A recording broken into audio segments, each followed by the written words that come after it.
Bem-vindo ao programa Saber Direito. Meu nome é William Douglas, eu sou juiz federal, professor e escritor, e estamos conversamos ao longo de toda essa semana sobre carreira jurídica.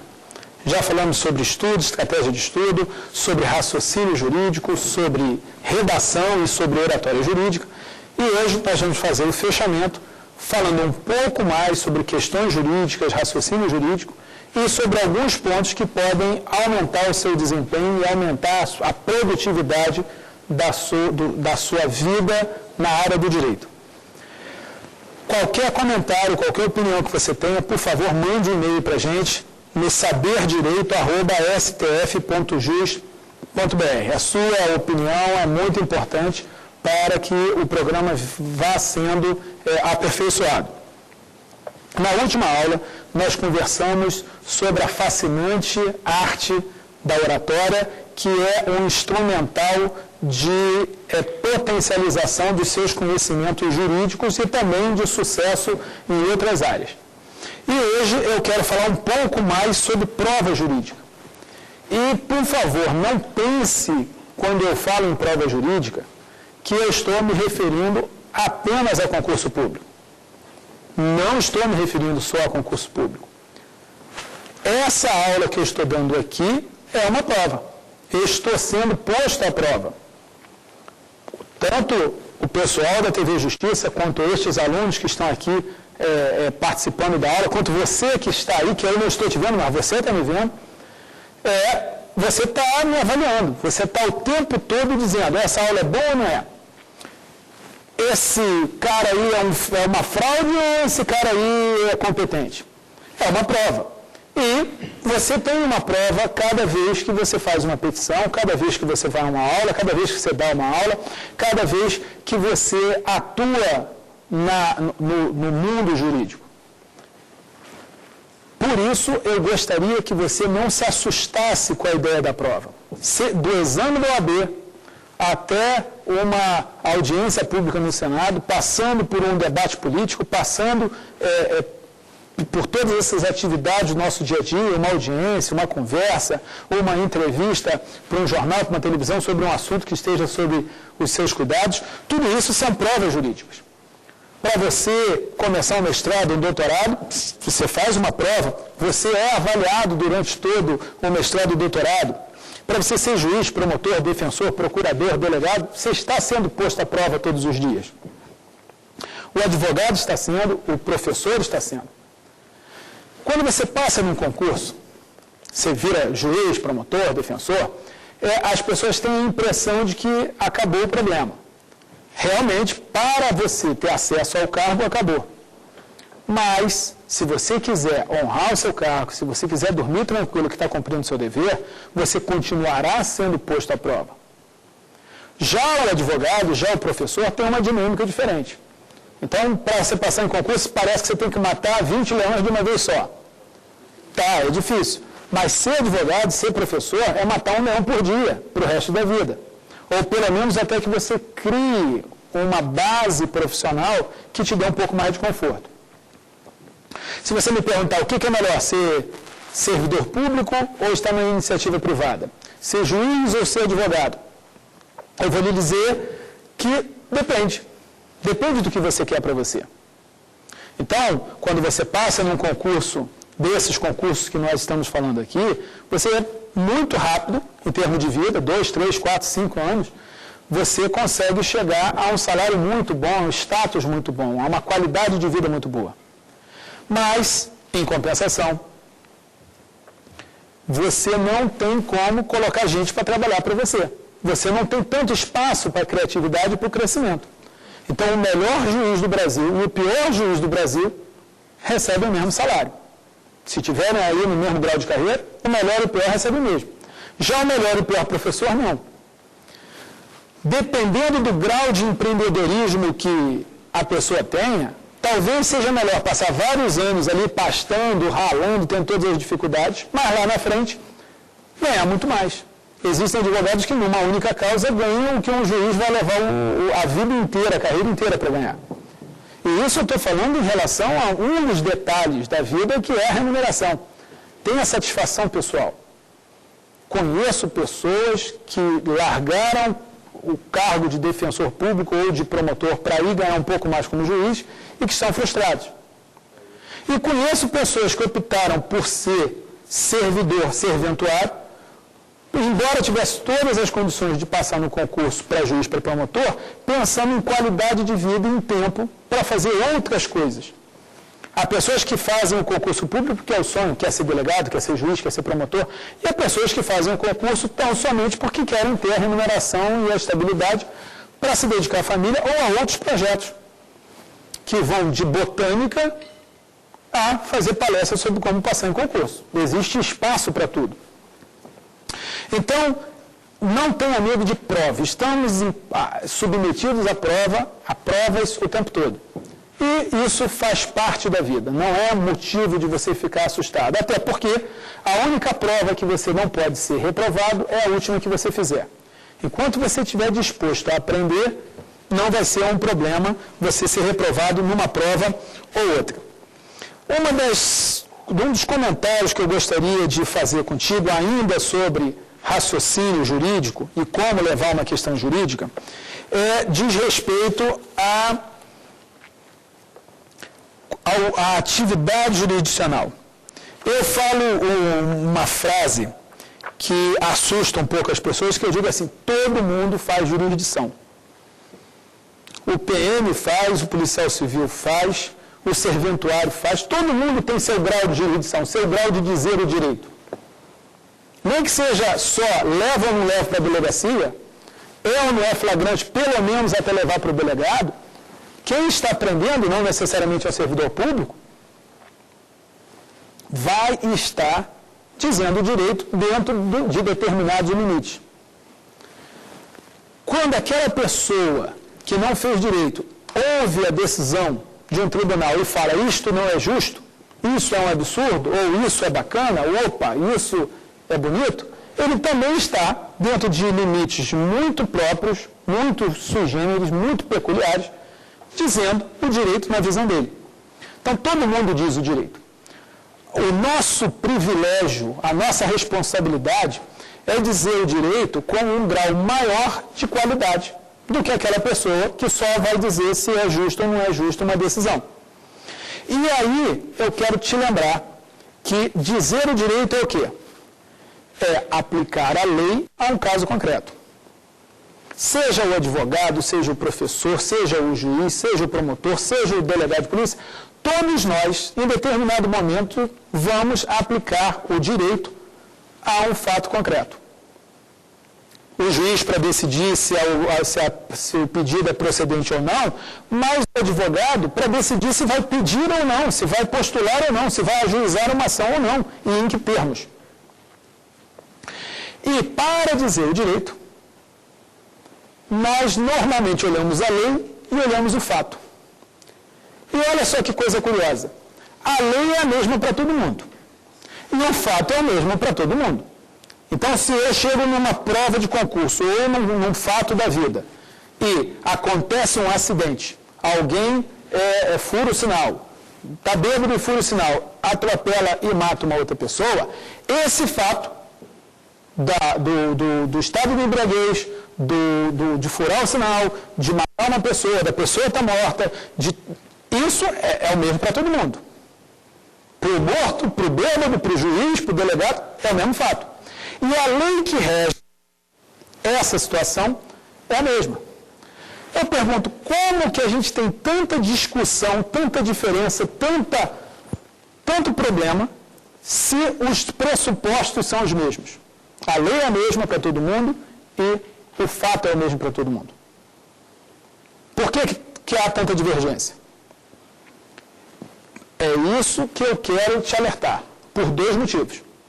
Porque há outros fatores que não são tão observados e que são os essenciais, porque são os que vão gerar diferença, e porque o fato vai depender de prova. Então, nós temos lei e fato. Mas, quando a gente fala do fato, a gente ainda tem o fato que foi provado e o fato que não foi provado. Como que o candidato consegue errar em relação à lei? Como que o juiz ou advogado consegue errar em relação à lei? Quando ele não mantém a lei atualizada. Quando ele não sabe compor os conflitos aparentes de normas. Então, ele não vai aplicar a lei corretamente. Então, é um cuidado que você deve ter no raciocínio jurídico. Na interpretação do direito, você, a lei está atualizada? Essa lei é a que rege esse caso? Primeiro cuidado. É possível que o candidato, ou o juiz, ou o advogado, ou o tribunal consiga errar em relação ao fato? Quando que acontece esse erro? Primeiro, quando ele não está bem provado, quando há uma falha na produção da prova, há um descuidado na produção da prova, ou às vezes uma desonestidade na produção da prova, ou quando, vou citar agora o caso do concurso, ou do exame do AB, quando o candidato não lê a questão direito. Então, para o examinador o fato é um, e para o candidato o fato é outro. Isso já aconteceu comigo. Eu, no concurso para delegado de polícia, eu coloquei uma questão onde alguém tinha sido levado para a delegacia. E na resposta, simplesmente um dos candidatos colocou, não, mas quando a pessoa foi colocada, quando o conduzido foi colocado dentro do camburão, não houve nenhum abuso. Meus amigos, na minha pergunta não tinha camburão nenhum. Eu não falei em camburão. Então você veja o estado emocional, e o estado emocional é mais importante do que o conhecimento técnico, porque o conhecimento técnico está ali, o estado emocional influencia a disponibilização. O cérebro humano é tão fantástico que quando você está tranquilo, relaxado, você acessa melhor a memória. Quando você está nervoso e angustiado, você não acessa a memória. A porta da memória, ela só funciona quando você está tranquilo. Quando você está angustiado, você não lembra seu nome, você não lembra o telefone de alguém. Então, você quer fazer bem uma prova, primeiro passo, chegue tranquilo. Tem nada a ver com conhecimento jurídico, mas tem a ver com resultado jurídico, com a sua carreira jurídica. Então, o que acontece? Aquele candidato estava no estado ou de nervosismo, ou de pensar em outras questões que não a pergunta que foi elaborada, que ele colocou um fato que não compunha a questão. Óbvio que ele perdeu ponto. Ele não está em condição ainda de ser delegado. Pode estar no futuro e se melhorar, mas por enquanto não. Pois bem, o candidato erra, ou o advogado, o juiz, quando ele não lê direito a questão, ou o juiz não lê os autos, ou o advogado não lê os documentos, quando lê com pressa, quando lê pensando em outra coisa, quando lê passionalmente, ou movido por preconceitos. Então veja a questão. Há hoje no Congresso uma discussão sobre a lei contra a homofobia. As igrejas católica e evangélica têm uma posição muito firmada a respeito disso. Os grupos de proteção dos homossexuais têm uma posição muito firmada. Provavelmente, se um candidato em concurso for de um desses dois grupos, dificilmente ele vai conseguir ler uma questão sobre essa lei sem lê-la passionalmente. Se você é locador, é muito difícil você analisar uma questão sobre locações sem ser passionalmente. Assim como se você for locatário também. Então, se você quer ir bem na sua carreira, você tem que conseguir separar a sua vida pessoal, os seus assuntos pessoais, dos seus assuntos profissionais. Há uma intercomunicação, mas você tem que tomar muito cuidado com isso. Então, eu sou cristão.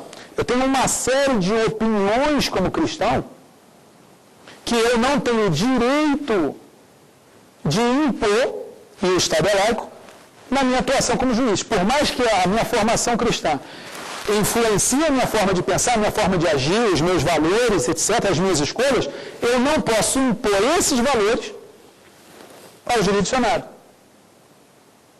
E aquele outro que é ateu também não pode impor a sua opinião ao jurisdicionado. Já houve um caso interessante em que a carteira, o número de CPF veio com 666. E a família era uma família muito religiosa e eles pediram que mudasse o número, porque era o número da besta do Apocalipse.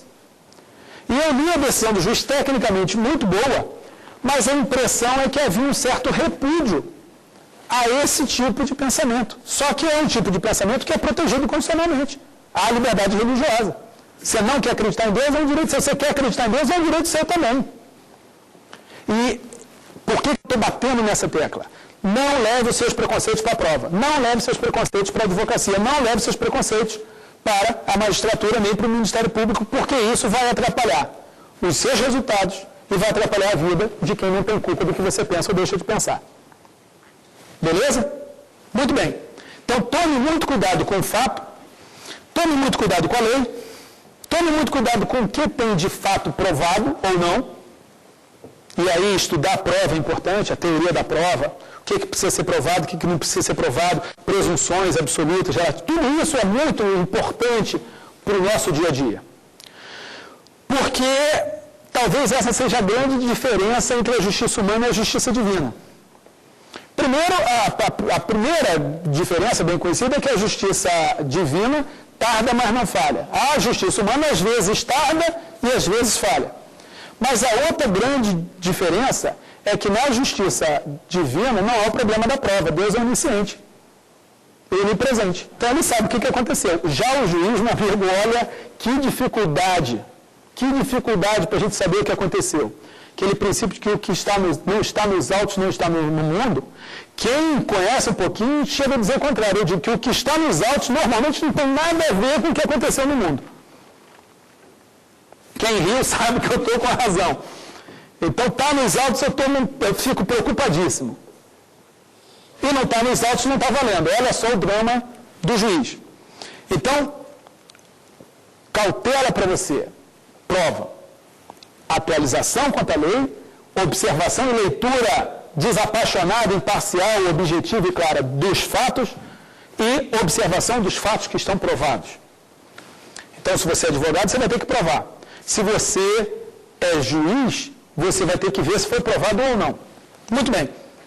Superada essa questão, entra o mais importante a ser dito aqui.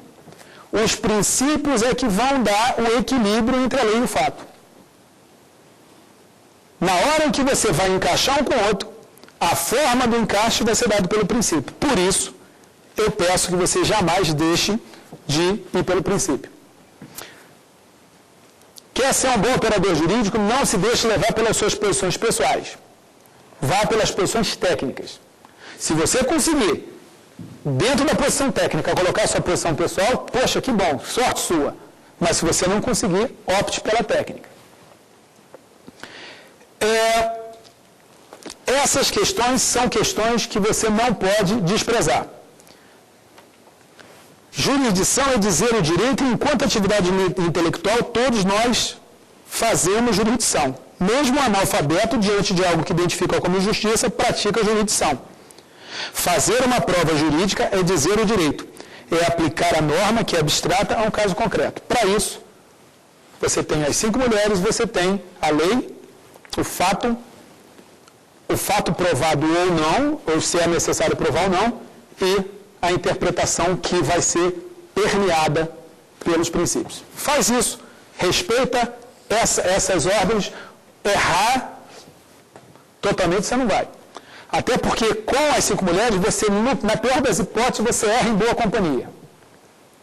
Você dá uma aula, o cara pode não gostar da aula, ele pode dizer que está errado, mas pelo menos você errou junto com o Supremo, errou junto com o doutrinador A, B ou C. Tá ok? Isso são formas de você garantir que você não vai ficar abandonado no meio de uma discussão, de uma situação jurídica. Basta você se preparar com o devido cuidado. Antes de prosseguir, e essa é a nossa última conversa dessas 5, para mim foi uma alegria muito grande participar dessa semana de compartilhamento de ideias, de troca de ideias, de doação muito mais da experiência de quem começou aí, pelo menos com oratória, com 10 anos de idade e que está com 42. Eu quero dizer o seguinte, olha, nesses 32 anos eu cometi uma série de erros que você pode evitar. E eu fiz algumas escolhas que funcionaram, e se você quiser, são coisas que funcionam. E sou grato à TV Justiça e ao Programa Saber Direito por ter essa oportunidade de a gente estar aqui conversando sobre assuntos que, por mais que não pareçam jurídicos, Eu acho que são jurídicos. Se você achar que não são jurídicos, eu pelo menos tenho certeza, e olha que isso é argumentação, que você vai concordar que eles influenciam no resultado jurídico. Antes de partir para o final da conversa, eu quero ter a tranquilidade de que dei a oportunidade de saírem as últimas perguntas. Então, literalmente, ou você fala agora, ou pelo menos quanto a este professor, cale-se para sempre. Professora, eu tenho uma pergunta. Meu nome é Rejane, já sou formada. Numa preparação para concurso público, devemos focar em um único edital, em uma única carreira, ou fazer alguns concursos por experiência? Perfeitamente. Boa pergunta. Mais alguma pergunta? Professor, meu nome é Kelly, eu sou estudante de Direito na Faculdade JK. E eu queria saber se ainda há campo para novos advogados, né? Devido a essa demanda de muitas faculdades, a ordem fazer certos comentários a respeito de estar muita faculdade. Perfeitamente. Aproveitando a pergunta da colega, meu nome é André, sou da UDF, né? E sobre a questão dos advogados, como o senhor enxerga a formação hoje dos advogados no Brasil, se existe qualidade técnica para eles estarem atuando e como isso pode ser melhorado pelas instituições? Perfeitamente. Desse lado, alguma pergunta?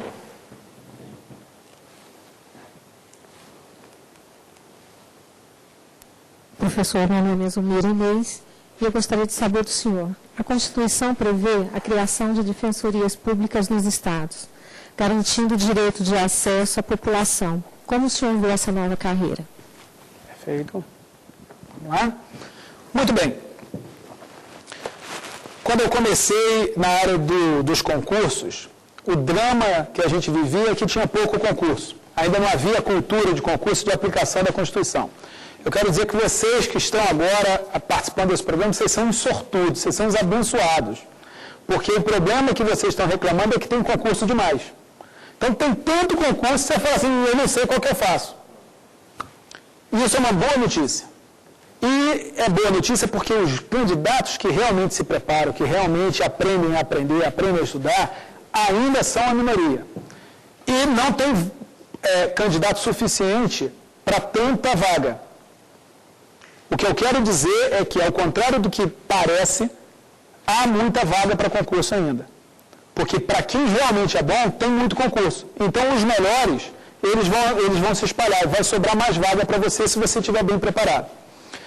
O que eu recomendo? Fazer só um concurso, eu acho pouco. Às vezes o concurso demora a se repetir. E fazer todos os concursos é algo absolutamente inimaginável e irrealizável para uma pessoa normal. Se você for fazer todos os concursos que estão abertos ou tentar fazer um monte, eu vou fazer para a defensoria nos 27 estados. Amigo, você vai viajar tanto tempo que você não vai estudar. Veja, nem muito concurso, nem concurso de menos. Você tem que criar uma linha de atuação. Dentro dessa linha de atuação, você escolha primeiro o seguinte: eu estou fazendo um concurso para me dar base financeira e de tempo para preparar para outro, é o concurso escada, ou eu estou fazendo o concurso dos meus sonhos? Isso tem que estar bem resolvido. O próximo passo é dizer o seguinte: quais são as matérias desse concurso que eu escolhi, seja o escada ou o objetivo final? São 10 matérias? Eu vou estudar bem essas 10 matérias. Todo concurso que cair essas 10 matérias, eu vou fazer. Claro que direito constitucional exigido para o cargo de agente e para o cargo de juiz federal, de agente da penitenciária e para juiz federal, são direitos constitucionais diferentes. Não é disso que eu estou falando. O que eu estou falando é, no meu caso, eu tinha o concurso do MP, que era o que eu queria. O concurso da defensoria caía as mesmas matérias e mais princípios institucionais da defensoria. O que eu fiz? Eu fui fazer o concurso da defensoria por esporte.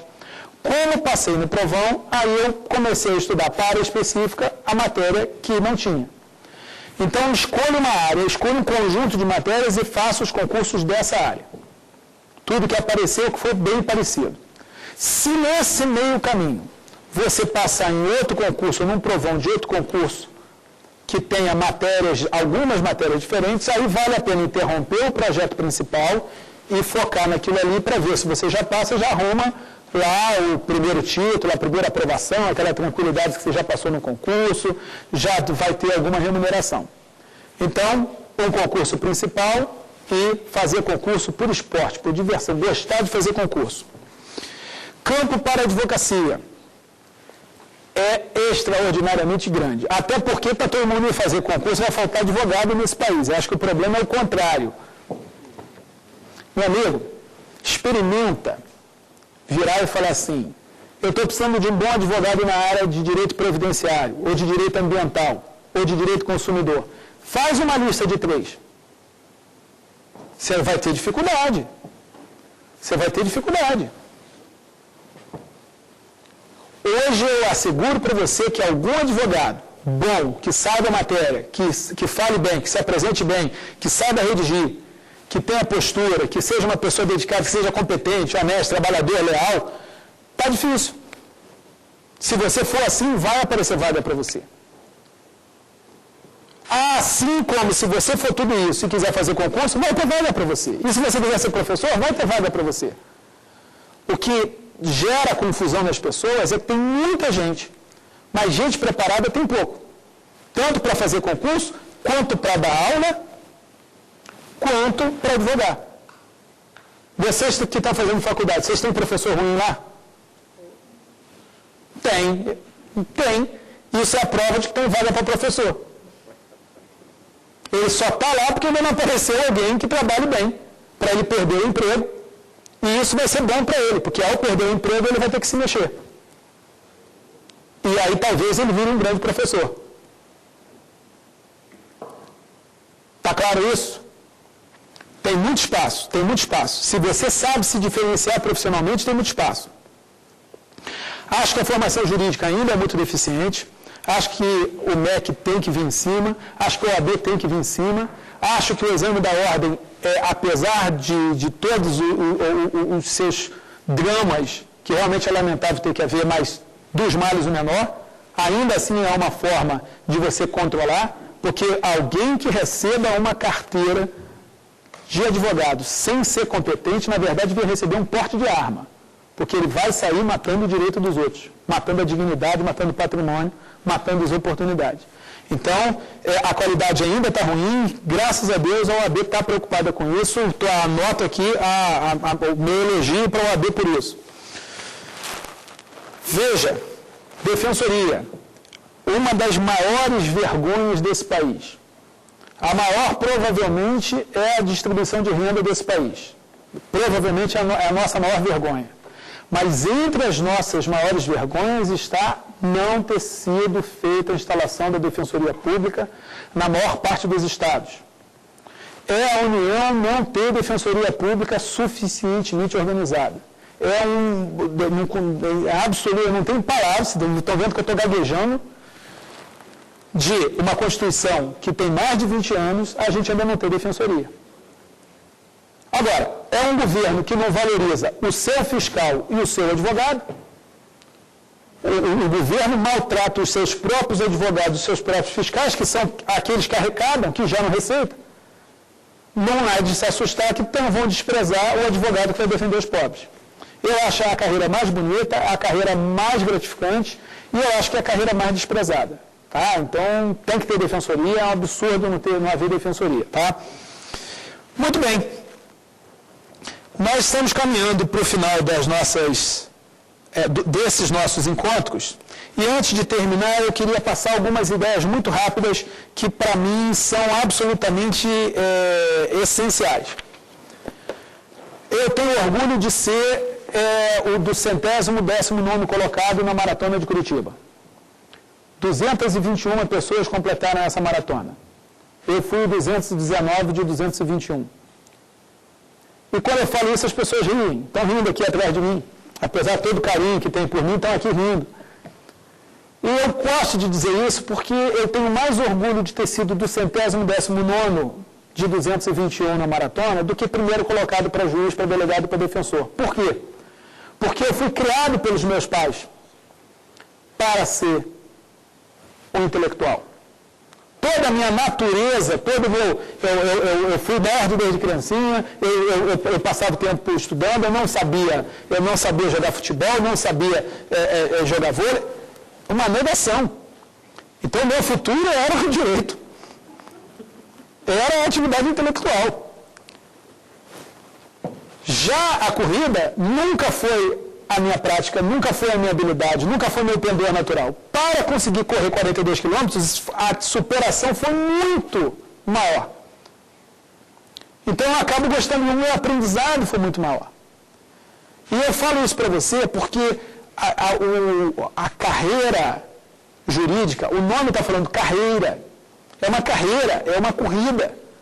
E eu estou dizendo para você que a maratona que a gente corre, de Nova York, de Curitiba, do Rio de Janeiro, de São Paulo, ela é uma prova individual. Tem milhares de pessoas correndo, mas a prova é individual.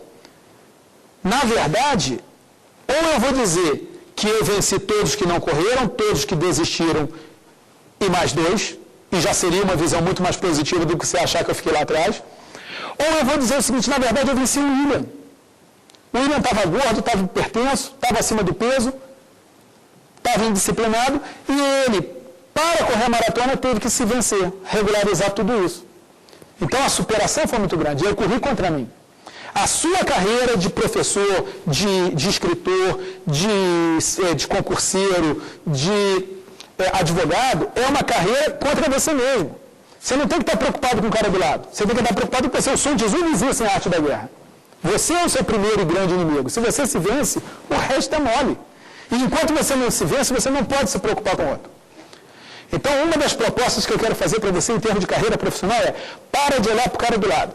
Só olha para o cara do lado para ver o cara que te dá exemplo, que está te dando motivação, que está se superando.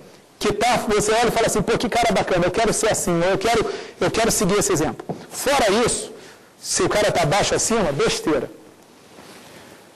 Não entregue para outra pessoa a régua que mede o seu valor pessoal. Você que tem que medir o seu valor pessoal. Então, se eu fui o 219 e eu estou feliz com isso, olha, eu lamento muito se você acha que é pouco. Eu corri, para mim foi bom. E se você conseguir ter essa postura pessoal de falar assim, eu tenho valor, eu estou correndo a minha corrida, basta eu chegar. Eu tenho a minha medalha de 219. Na maratona basta chegar. As carreiras jurídicas basta chegar. Você não tem que chegar na frente do cara do lado. O seu livro não tem que vender mais do que o cara do lado. E a sua aula não tem que ser melhor. Você não tem que ganhar mais do que o outro. Basta que você corra a sua corrida. Essa é uma dica que eu queria deixar para você. Corra a sua corrida. Seja o dono da régua que mede seu valor pessoal. Isso vai te poupar de muito sofrimento. Aliás, os 10 mandamentos, e eu acho os 10 mandamentos fantásticos, ele fala o seguinte: não cobice. Quando os 10 mandamentos falam não cobice, não cobiçarás, ele está dizendo para você, Deus está chegando e falando para você o seguinte: camarada, para de viver a vida dos outros, você vai viver a tua vida.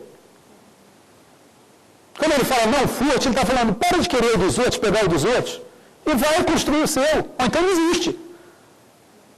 Então, se você olhar, existem muitos instrumentos de melhoria profissional, eu dei várias ferramentas aqui, você tem muitas outras aí fora, estão disponíveis.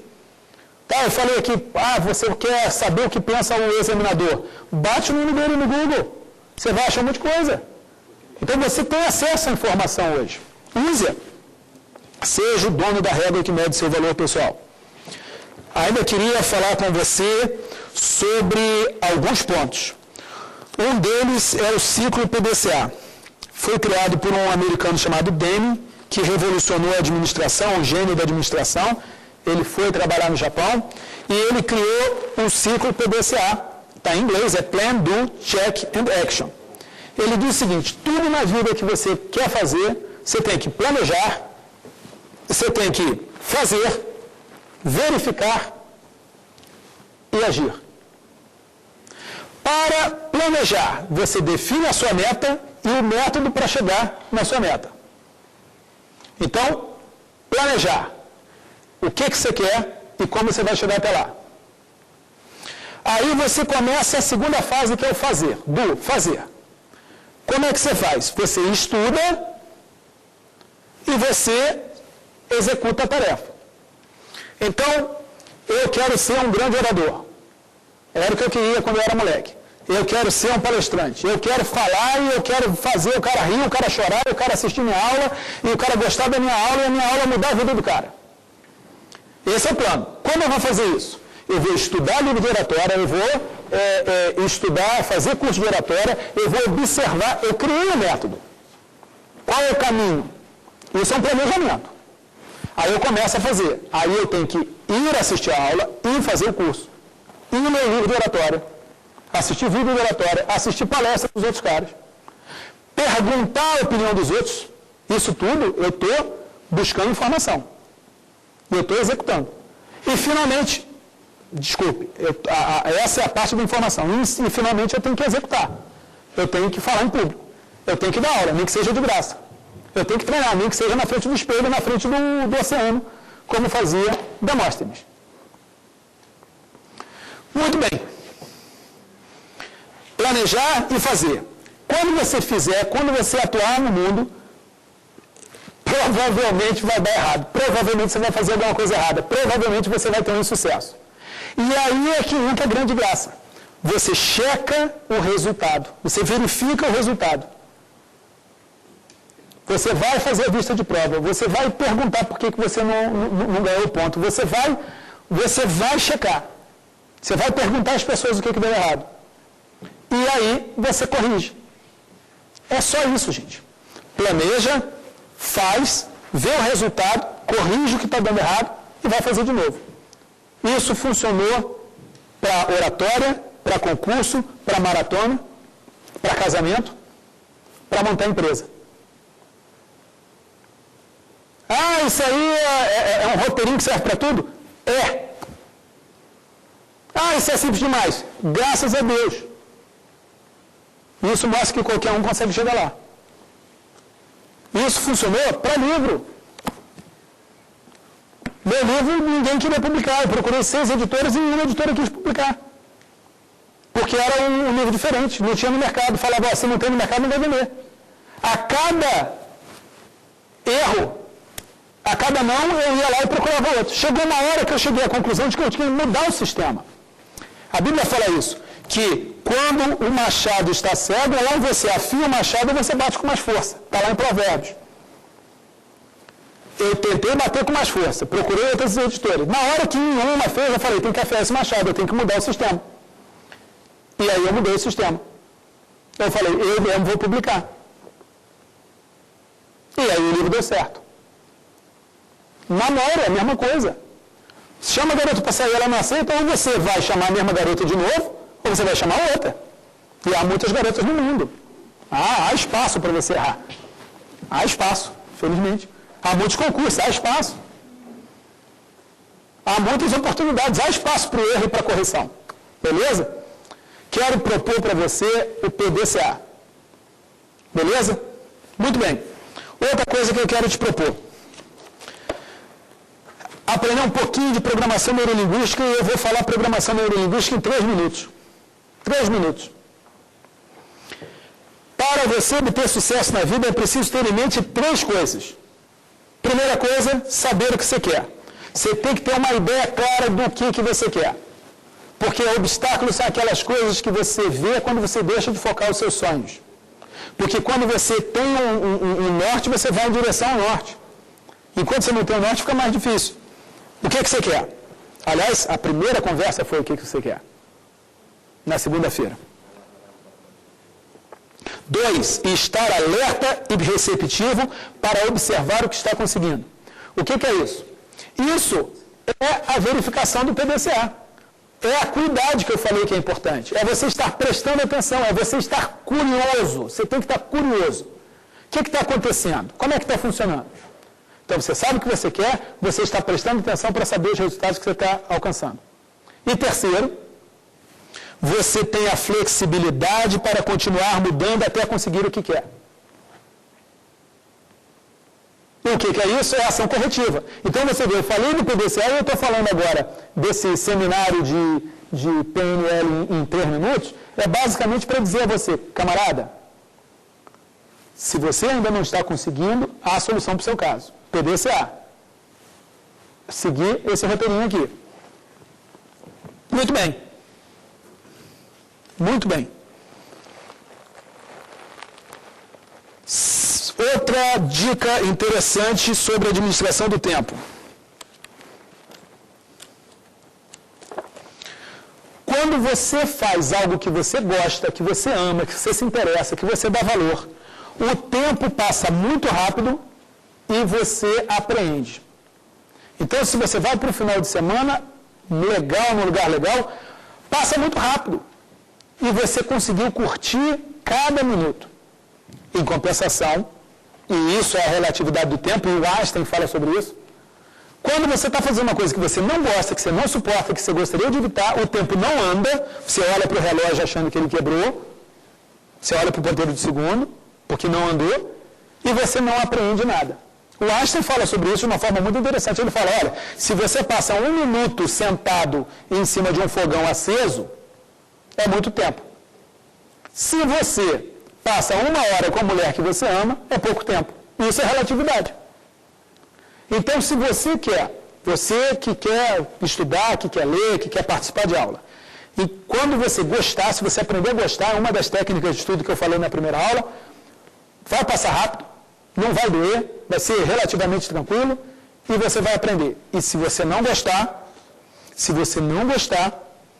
aí, meu amigo, eu lamento, você vai ter um problema seríssimo. Porque não vai andar o tempo e você não vai aprender. Quer aprender a matéria? Quer que o tempo da aula passe mais rápido?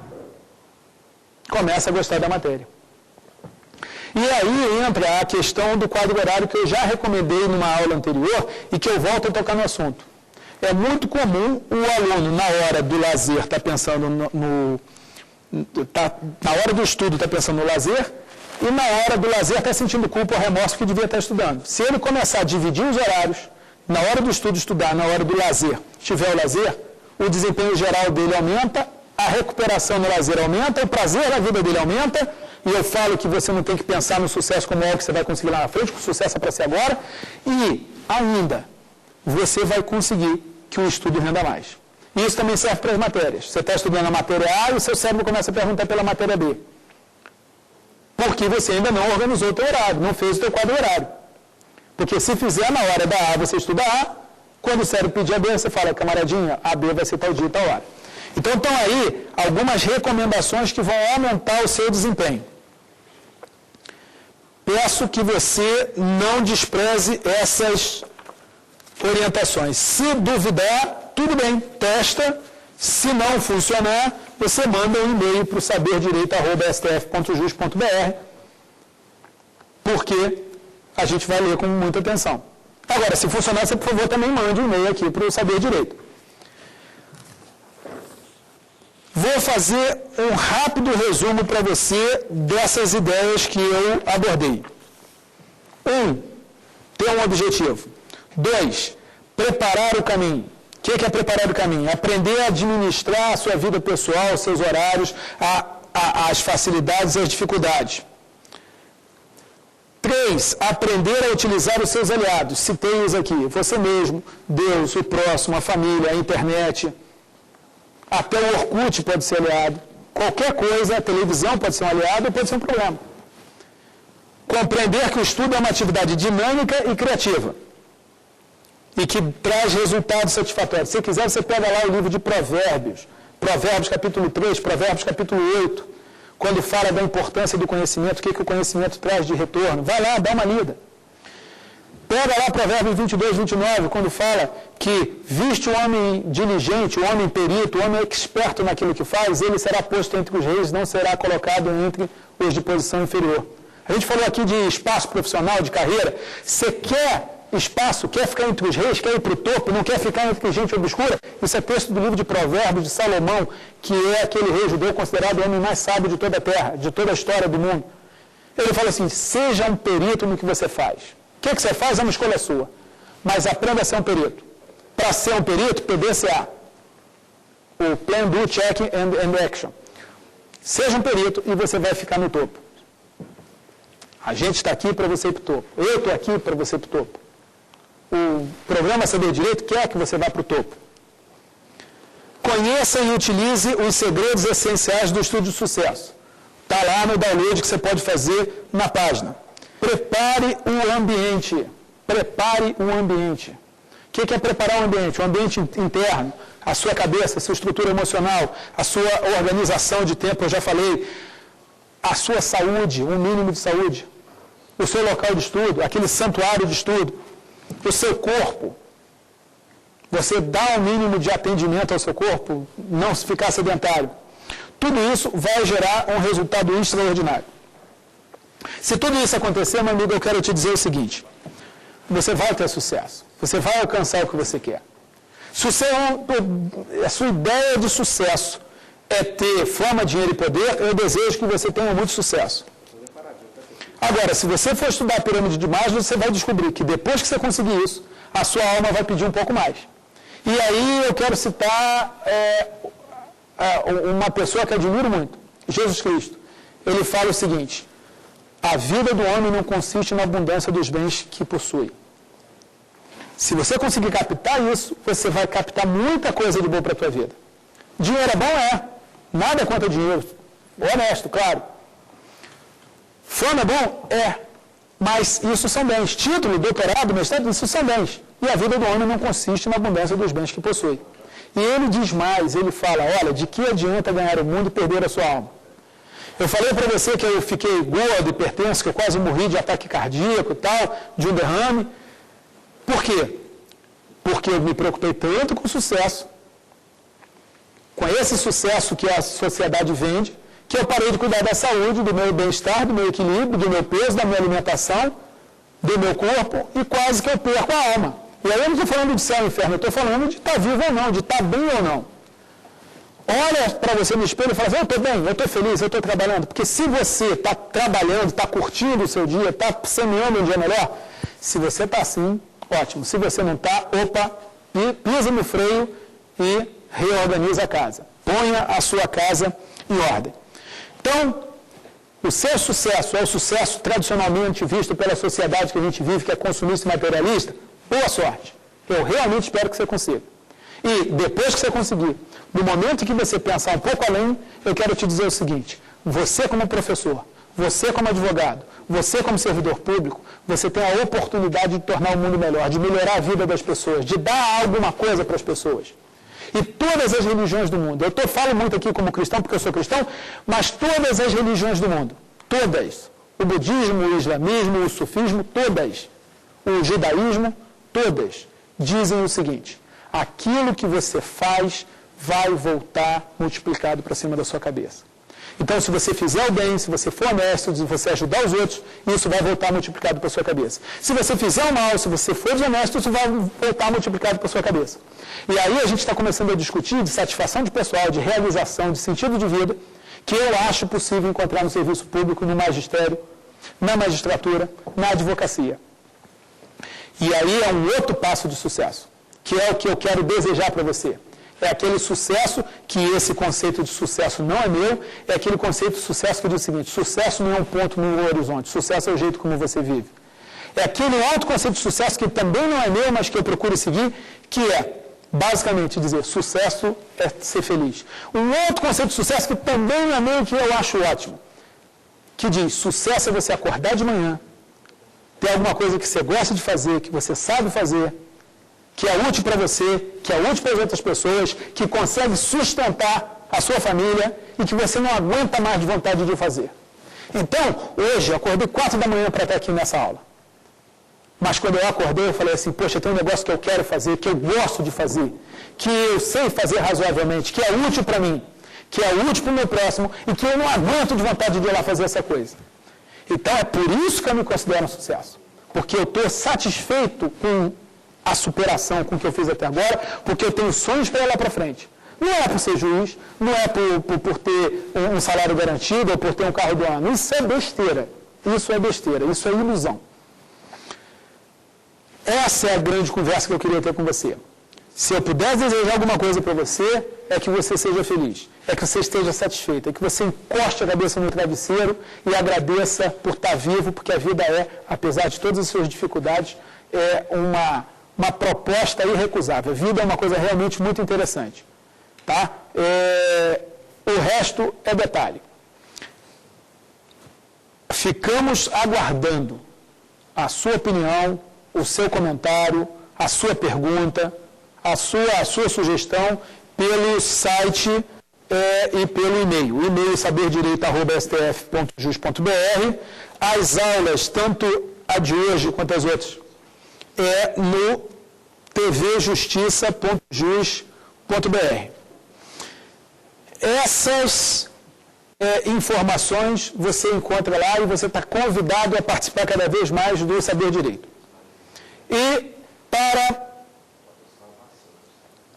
concluir essa minha conversa com você, que começou falando, olha, escolhe o sucesso, qualquer que seja o tipo de sucesso, você vai muito bem. E que termina dizendo o seguinte, olha, há vários tipos de sucesso, escolha qual o que te agrada mais. Não ache nunca que o sucesso profissional atrapalha o sucesso familiar ou o sucesso de saúde. Isso só vai atrapalhar se você não souber administrar bem os seus horários, não souber estabelecer prioridades. Claro que há momentos na sua vida em que você tem que ralar muito mais. Houve momentos na minha vida em que eu estudava no ônibus, estudava no banheiro, estudava lavando louça. Já não é mais assim. Houve momentos em que eu passava o feriado todo ele lendo livro. Já não é mais assim. Agora, também devo dizer que, por falta de uma administração melhor do meu tempo, por falta de orientação, porque eu não tive o William experiente de hoje para me orientar, eu tive que errar para aprender, eu sacrifiquei muito da minha vida pessoal, muito da minha saúde, muito do que eu gostaria de ter passado, de oportunidades que se venceram, que se esgotaram, e não consegui porque não soube fazer a coisa do jeito certo. Mas, em momento nenhum, eu acho que eu não devia ter me esforçado. Então, antes de eu chegar ao grau de maturidade que eu tenho hoje, que não é o que eu quero, mas pelo menos é melhor do que há 20 anos, eu perdi minha mãe de câncer. Se eu voltasse no tempo, amigo, pode ter certeza que eu ia estar muito mais tempo com ela do que eu estive. E o que me consola é que eu tive algum.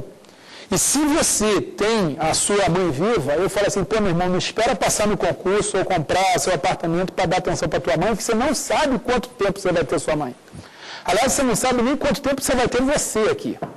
Então, um lado olha, o que na sua vida é realmente essencial? O que você faria se só tivesse 12 horas de vida? Lista. Eu ia fazer isso. Então, a próxima pergunta vem cá, o que você está esperando? Primeira conversa, aproveita o dia de hoje, carpe diem, tempus fugit. E a segunda conversa, semeie um futuro melhor, dê-se esse direito, permita-se um futuro melhor. Ele está disponível através do estudo, da dedicação, da busca de sabedoria, da repetição e da aplicação de técnicas. Não são milagres, são apenas técnicas. E olha que eu sou um homem que acredita em milagre. Mas quase todas as vezes que Jesus fazia milagre, ele não fazia o milagre sozinho, ele sempre mandava a pessoa fazer alguma coisa. Ele falava, olha, vai até o sacerdote e se mostra, vai até o mar e joga a rede, olha, vai até aquele lugar e se banha. Ele sempre falava para a pessoa fazer alguma coisa. Quando Moisés, na frente do Mar Vermelho, pediu para ser feito o milagre, Deus virou e falou assim, ô Moisés, por que você está orando? Por que clamas a mim? Diz ao povo de Israel que marche. Porque quando você marchar, o mar se abre. O mar se abre, você vai ter um deserto depois, você vai ter lutas depois, mas você chega na Terra Prometida. Como colega de profissão, como colega de carreira jurídica, eu quero te dizer o seguinte, acredite em Deus, Ele está à sua disposição, mas marche, mas sai para pescar, mas vá em direção à Terra Prometida, caminhe em direção ao mar, porque quando você tiver fé e caminhar em direção ao mar, o mar se abre, ok? E a gente está aqui para, sem milagres, fazer os milagres que são permitidos aos seres humanos, e eu espero que você faça os seus. Tá ok? Muito obrigado, seja feliz, e nós continuamos à sua disposição aqui no Saber Direito.